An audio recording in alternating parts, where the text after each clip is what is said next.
In our video last week titled Switzerland Family Office Private Equity Speech 2015, we talked about how family offices can invest directly into private companies. Well, in our January 2023 video newsletter, which you should subscribe to in the link in the description below if you don't already receive it, we took a deep dive into Skydance, which is a company that was started with the wealth of the Ellison family. The family of Oracle founder Larry Ellison and son David Ellison, who is the founder and CEO of Skydance. To learn more about Skydance and its recent deal with KKR, stay tuned for our Mink Sites video newsletter.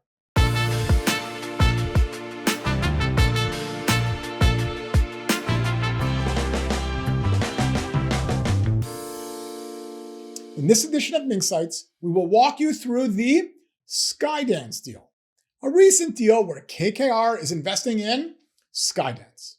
We'll go through the history of Skydance, followed by the details of the deal, and then we will analyze the deal.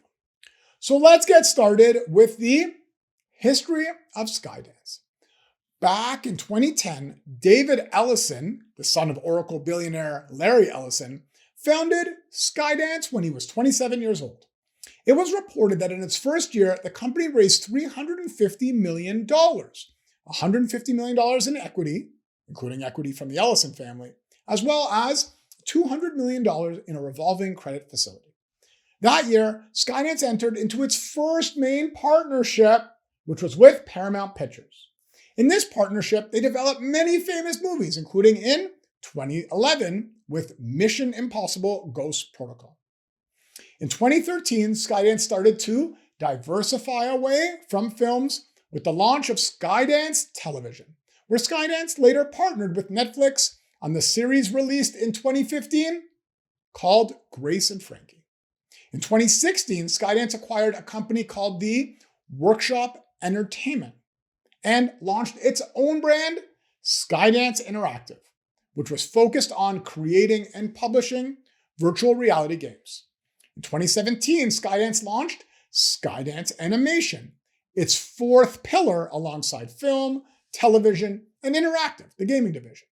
With these four pillars, Skydance started receiving high-profile strategic investments, such as in 2018 when Skydance entered into a partnership with the large Chinese media company Tencent, which included a strategic investment by Tencent. And in 2019, Skydance hired Amy Hennig to lead what is now called Skydance New Media to create story-focused video games. In 2020, Skydance received $275 million in a strategic investment from Redbird Capital Partners and CJ E&M. The investment valued Skydance at $2.3 billion.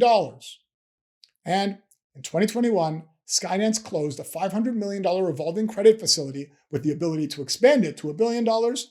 And later that year, Skydance entered in the sports industry with Skydance Sports. Now let's look at the details of the deal we're talking about in this video. KKR, the large private equity firm that also has a stake in ByteDance, the parent company of TikTok, led a $400 million strategic investment round into Skydance, where existing investors, the Ellison family, Redbird Capital Partners, and Tencent also participated.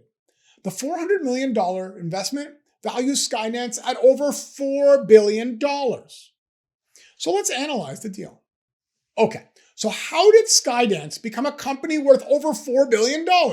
Well, it started with Skydance having a lot of capital at the right time. In 2010, after the financial crisis, capital was hard to come by. And since Skydance had capital, the company was able to land a partnership with Paramount Pictures. And once that partnership got going, Skydance brought in top-level talent and created many more partnerships with leading organizations. As for talent, Skydance's leadership team has tremendous experience, including John Lasseter, the past creator of Toy Story, who heads animation, and the award-winning video game writer and director Amy Hennig, who leads the new media division. As for partnerships, well, Skydance not only has partnerships with Paramount Pictures and Tencent, which we talked about earlier in this video, but also has recent partnerships with Marvel and Lucasfilms to build new video games, as well as a partnership with the NFL to develop leading sports content. Investors, if you're invested in a company, you may be able to help the company create value using your network. Do you know of top talent that may want to join the company? Do you have contacts with leading organizations that may be able to form win-win partnerships with the company? Well, if you can connect the company with top talent and leading partners, this can create tremendous value to your investment.